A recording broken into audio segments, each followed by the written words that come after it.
Kaya nabibigla siguro kayo kung bakit ako may dalang maleta. Nandito ako ngayon sa Choi Hong Estate.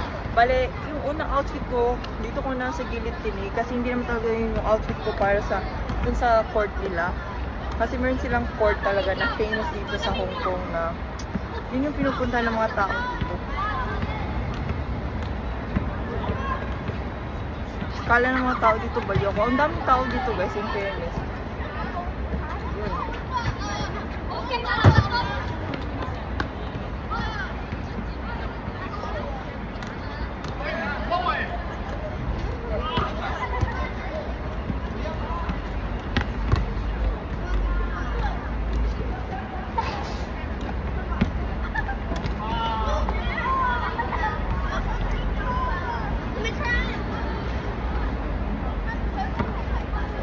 Ng outfit check.